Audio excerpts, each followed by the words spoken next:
में बड़ा ट्रेन हादसा हुआ। लखनऊ बरौनी एक्सप्रेस और कृषक एक्सप्रेस की टक्कर में 15 लोगों की मौत हो गई, जबकि हादसे में 40 लोग जख्मी हैं, जिनमें से कुछ की हालत गंभीर है। रात करीब 12 बजे गोरखपुर के पास यह हादसा हुआ। दोनों ही ट्रेनें आपस में टकरा गई थी। लखनऊ से बरौनी जा रही बरौनी एक्सप्रेस और कृषक एक्सप्रेस के इंजन में जबरदस्त भिड़ंत हो गई। गोरखपुर के नंदानगर इलाके में यह हादसा हुआ। लखनऊ से आ रही बरौनी एक्सप्रेस रेलवे फाटक पर पार कर रही थी, तभी बगल की पटरी से गुजर रही कृषक एक्सप्रेस का इंजन बरौनी एक्सप्रेस की बोगियों से जा टकराया। लखनऊ से आ रही बरौनी एक्सप्रेस रेलवे फाटक पर पार कर रही थी, तभी बगल की पटरी से गुजर रही कृषक एक्सप्रेस का इंजन बरौनी एक्सप्रेस की बोगियों से जा टकराया।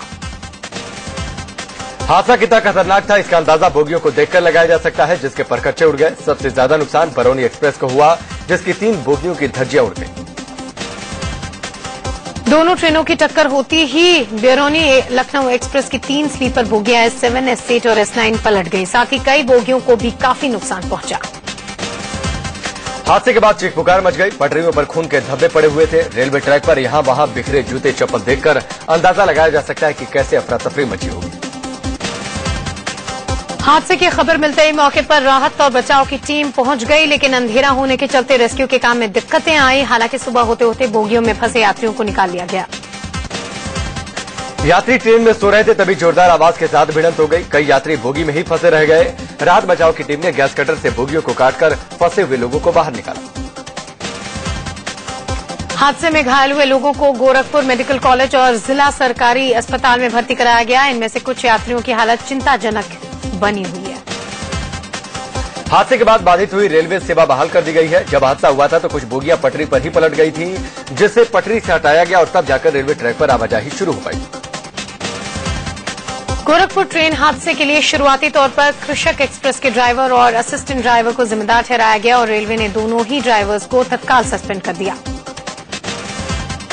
गोरखपुर में हुए हादसे की जांच के आदेश भी दे दिए गए हैं। रेल मंत्री ने कहा कि हादसे की जांच उच्च स्तरीय टीम करेगी, जिसके बाद दोषियों पर कड़ी कार्रवाई की जाएगी। रेल मंत्री सदानंद गौड़ा ने ट्रेन हादसे में मारे गए लोगों के परिजनों के लिए 2 लाख के मुआवजे का ऐलान किया। गंभीर रूप से जख्मी लोगों को 1 लाख और मामूली रूप से जख्मी को 20,000 दिए जाएंगे। हादसे को लेकर यूपी सरकार ने भी मुआवजे का ऐलान किया है। सीएम अखिलेश यादव ने मृतकों के परिजनों को 2-2 लाख रुपए और घायलों को 50,000 रुपए मदद की घोषणा की है। यूपी के बरेली में सेना का एक हेलीकॉप्टर हादसे का शिकार हो गया, जिसमें पायलट समेत 3 लोगों की मौत हो गई। अभ्यास के दौरान हेलीकॉप्टर खेत में जा गिरा था। फिलहाल इस हादसे पर सेना की ओर से कोई बयान नहीं आया। हादसे के बाद घटनास्थल पर पुलिस और सेना की टीम पहुंची और इस घटना की जांच की जा रही है। अपने 5 दिनों के अमेरिकी दौरे के बाद प्रधानमंत्री नरेंद्र मोदी देश के लिए रवाना हो गए हैं। वाशिंगटन एयरपोर्ट से एयर इंडिया के विमान से उन्होंने उड़ान भरी और देर रात दिल्ली पहुंचेंगे। भारत रवाना होने से पहले पीएम नरेंद्र मोदी ने अमेरिका को थैंक यू कहा। उन्होंने कहा कि 5 दिनों के अमेरिकी दौरे में उन्होंने बहुत कुछ हासिल किया। पीएम मोदी को विदाई देने के लिए वाशिंगटन एयरपोर्ट के बाहर भारी संख्या में लोग पहुंचे थे, जो मोदी मोदी के नारे लगा रहे थे। भीड़ के बीच जाकर पीएम ने इन लोगों से हाथ भी मिलाया। वाशिंगटन एयरपोर्ट पर गुड बाय करने आए लोगों ने पीएम से गुजराती में केम छो भी पूछा। लोगों ने नवरात्र की बधाई दी और शुभ यात्रा भी कहा।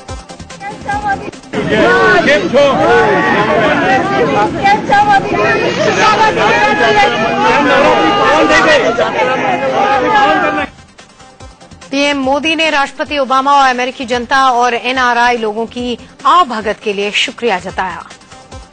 मैं प्रेसिडेंट ओबामा को, अमेरिका की जनता को और विशेषकर अमेरिका में बसे भारतीय समुदाय के लोगों को उनकी गर्मजोशी तथा भव्य सत्कार के लिए धन्यवाद देता हूं। पीएम नरेंद्र मोदी ने अमेरिकी राष्ट्रपति बराक ओबामा को परिवार समेत भारत आने का भी न्योता दिया। मैंने प्रेसिडेंट ओबामा तथा उनके परिवार को भारत आने का निमंत्रण दिया है। आतंकवाद के खिलाफ जंग में भारत को अमेरिका का साथ मिला। अमेरिकी राष्ट्रपति बराक ओबामा ने पीएम नरेंद्र मोदी को भरोसा दिलाया कि अंडरवर्ल्ड डॉन दाऊद इब्राहिम को ढूंढ निकालने में अमेरिका भारत की मदद करेगा।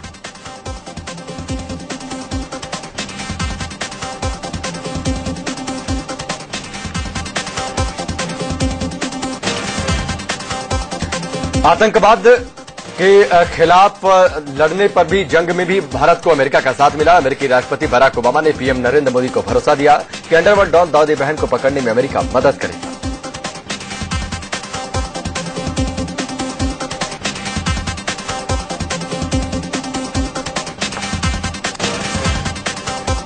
पीएम नरेंद्र मोदी ने दक्षिण और पश्चिम एशिया की चुनौतियों का जिक्र किया। उन्होंने अफगानिस्तान की मदद के लिए दोनों देशों के बीच सहयोग को बढ़ाने की बात कही। इस शिखर वार्ता में मोदी सरकार की महत्वाकांक्षी योजना स्मार्ट सिटी पर भी चर्चा हुई। अमेरिका ने इलाहाबाद, अजमेर और विशाखापत्तनम को स्मार्ट सिटी बनाने में सहयोग देने की बात कही। मोदी ओबामा की मुलाकात में परमाणु ऊर्जा पर चर्चा हुई, लेकिन दोनों राष्ट्र प्रमुखों में इस पर बात नहीं बन पाई। हालांकि मोदी और ओबामा ने बात आगे बढ़ाने की औपचारिकता पूरी की गई।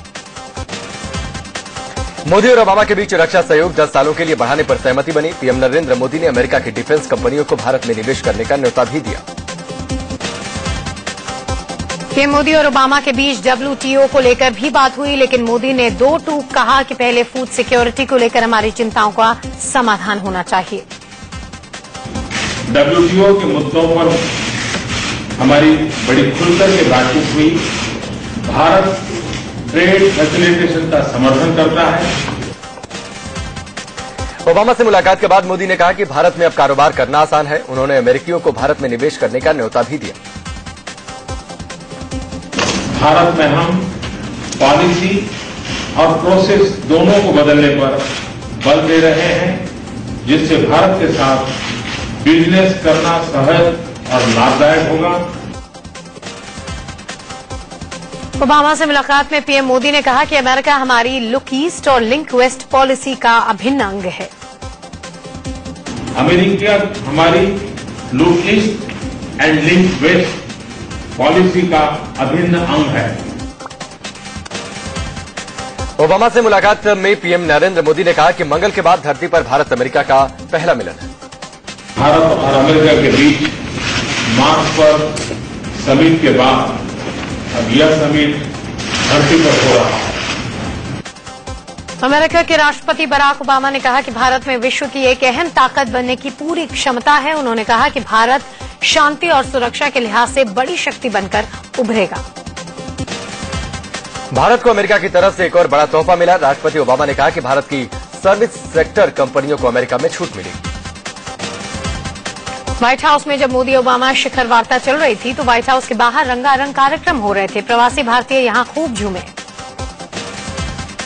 शिखर वार्ता के बाद अमेरिका के राष्ट्रपति बराक ओबामा खुद पीएम नरेंद्र मोदी को लेकर मार्टिन लूथर किंग मेमोरियल गए। यहां ओबामा और मोदी खुलकर बातें करते नजर आए। मार्टिन लूथर किंग मेमोरियल जाने का अमेरिका के राष्ट्रपति बराक ओबामा का कोई कार्यक्रम नहीं था, लेकिन ओबामा ने प्रोटोकॉल तोड़ा और पीएम मोदी को साथ लेकर मेमोरियल पहुंचे। मार्टिन लूथर किंग को श्रद्धांजलि देने के दौरान राष्ट्रपति ओबामा और पीएम मोदी ने मेमोरियल का एक चक्कर भी लगाया। ओबामा ने मोदी को इस मेमोरियल के महत्व के बारे में भी बताया। बीजेपी से गठबंधन टूटने के बाद शिवसेना सुप्रीमो उद्धव ठाकरे ने पीएम नरेंद्र मोदी पर बड़ा निशाना साधा है। उद्धव ने मोदी लहर पर सवाल उठाया और कहा कि अगर लहर है तो इतनी लहरियां करने की क्या जरूरत है। पीएम मोदी महाराष्ट्र में 22 चुनावी सभाएं करने वाले हैं। इसे लेकर ही उद्धव ने निशाना साधा और पूछा कि अगर वाकई मोदी लहर होती तो फिर इतनी ज्यादा तादाद में रैलियां करने की जरूरत नहीं पड़ती। हरियाणा के पंचकुला में कांग्रेस ने अपना मैनिफेस्टो जारी कर दिया। मुख्यमंत्री भूपेंद्र सिंह हुड्डा ने विधानसभा चुनाव के लिए मैनिफेस्टो जारी किया। इस मौके पर शकील अहमद समेत कई वरिष्ठ नेता मौजूद रहे। हरियाणा के कालका से बीजेपी उम्मीदवार लतिका शर्मा की मुश्किलें बढ़ गई हैं। लतिका पर अंबाला और दिल्ली में वोटर कार्ड होने का आरोप लगा है। नियमों के मुताबिक कोई भी 2 जगहों पर वोटर आईडी कार्ड नहीं बनवा सकता। कालका से निर्दलीय उम्मीदवार सुनील कुमार ने बीजेपी प्रत्याशी लतिका शर्मा की शिकायत की है। चुनाव आयोग के अधिकारी मामले की जांच कर रहे हैं। अगर लतिका दोषी पाई गई तो उन पर कार्रवाई हो सकती है। पीएम नरेंद्र मोदी के स्वच्छता अभियान से मंत्रियों का जुड़ना जारी है। अभियान में शरीक होते हुए दिल्ली में केंद्रीय मंत्री हरसिमरत कौर ने झाड़ू लगाई। नागरिक उड्डयन मंत्री अशोक गजपति राजू भी स्वच्छता अभियान में शरीक हुए और दिल्ली में उन्होंने झाड़ू लगाकर अभियान का साथ दिया। बीजेपी से गठबंधन टूटने के बाद भी शिवसेना कोटे के मंत्री अनंत गीते पीएम नरेंद्र मोदी के स्वच्छता अभियान में शरीक हुए। दिल्ली में उन्होंने हाथ में झाड़ू उठाकर सफाई की। शिवसेना कोटे के मंत्री अनंत गीते ने कहा कि वो मोदी सरकार से इस्तीफा नहीं देंगे। उन्होंने कहा कि सरकार एनडीए की है और शिवसेना एनडीए से अलग नहीं हुई है। अमेरिका से लौटते ही पीएम नरेंद्र मोदी 2 अक्टूबर को स्वच्छ भारत अभियान का आगाज करेंगे। सबसे पहले वो राजघाट जाकर बापू को श्रद्धांजलि देंगे। इसके बाद वो दिल्ली के वाल्मीकि सदन में झाड़ू लगाएंगे।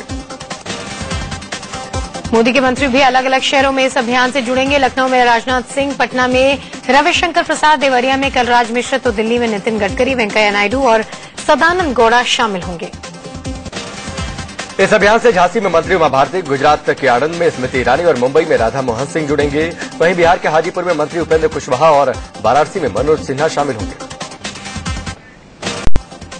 3 अक्टूबर को प्रधानमंत्री नरेंद्र मोदी रेडियो के जरिए देश को संबोधित करेंगे। इस दौरान वो अलग अलग मुद्दों पर अपने विचार देशवासियों से साझा करेंगे। पीएम का यह कार्यक्रम सुबह 11 बजे होगा। सितंबर में ही पीएम ने रेडियो के जरिए लोगों से जुड़ने की बात कही थी और इसे लेकर सरकार की वेबसाइट माई गवर्नमेंट में एक अलग से फोरम भी बनाया गया है, जिसमें लोग पीएम के रेडियो कार्यक्रम की तारीफ कर रहे हैं। हरियाणा के अंबाला की चुनावी रैली में बीजेपी अध्यक्ष के साथ मंच पर पूर्व सांसद डीपी यादव भी नजर आया। ऐसे में डीपी यादव के बीजेपी में शामिल होने के प्रयास लग रहे हैं। दिल्ली के पूर्व कानून मंत्री सोमनाथ भारती की मुश्किलें बढ़ सकती हैं। आधी रात को खिड़की एक्सटेंशन इलाके में अफ्रीकी महिलाओं के खिलाफ कार्रवाई के मामले में उनके खिलाफ चार्जशीट दायर की गई है। चार्जशीट में सोमनाथ भारती पर छेड़छाड़ और स्त्री की मर्यादा भंग करने जैसे गंभीर आरोप लगाए गए हैं। तमिलनाडु के पूर्व सीएम जयललिता की जमानत अर्जी पर सुनवाई फिर टल गई। बेंगलुरु हाईकोर्ट की स्पेशल बेंच अब दशहरे बकरीद की छुट्टियों के बाद मंगलवार को सुनवाई करेगी। चेन्नई में एआईएडीएमके कार्यकर्ताओं का प्रदर्शन जारी है। तमिलनाडु की पूर्व मुख्यमंत्री जयललिता के जेल जाने के विरोध में सैकड़ों कार्यकर्ताओं ने उनकी रिहाई की मांग की। दिल्ली के पार्लियामेंट स्ट्रीट में देर रात दर्दनाक हादसा हुआ, जिसमें एक बाइक सवार की मौके पर ही मौत हो गई। बताया जा रहा है कि बाइक तेज रफ्तार से जा रही थी और बेकाबू होकर पटेल चौक के पास गोल चक्कर पर चढ़ गई। यूपी के अलीगढ़ में हादसे से गुस्साए लोगों ने स्कॉर्पियो गाड़ी में जमकर तोड़फोड़ की और आग लगाने की कोशिश भी की। अलीगढ़ के कुआरसी इलाके में यह हादसा हुआ। स्कॉर्पियो गाड़ी पर समाजवादी पार्टी का स्टिकर लगा है। दिल्ली से सटे गाजियाबाद में कार से अचानक धुआं निकलने से अफरा तफरी मच गई। कार से निकलता धुआं भयंकर था कि पूरे इलाके में धुआं हो गया। गाजियाबाद में NH 58 पर यह गाड़ी खड़ी थी, तभी अचानक गाड़ी से उठे धुएं के गुबार को देखकर लोगों के हाथ पांव फूल गए। कानपुर देहात में रफ्तार के कहर ने एक शख्स की जान ले ली। यहां के रसूलाबाद इलाके में यह दुर्घटना। ट्रक की रफ्तार बहुत तेज होने की वजह से ड्राइवर नियंत्रण खो बैठा और ट्रक सड़क किनारे बने घर में जा घुसा। असम के ढेकिया जुली राष्ट्रीय राजमार्ग पर एक तेल टैंकर और एक मिनी बस की टक्कर में आग लगने से एक शख्स की जिंदा जलने से मौत हो गई। गनीमत रही कि बस में बैठे सभी यात्री समय रहते उतर गए। छत्तीसगढ़ के भाटापारा में पिकअप वैन पर एक तेल टैंकर और एक मिनी बस की टक्कर में आग लगने से एक शख्स की जिंदा जलने से मौत हो गई। गनीमत रही कि बस में बैठे सभी यात्री समय रहते उतर गए। छत्तीसगढ़ के भाटापारा में पिकअप वैन पलटने से करीब 30 लोग घायल हो गए। कई लोगों की हालत गंभीर बनी।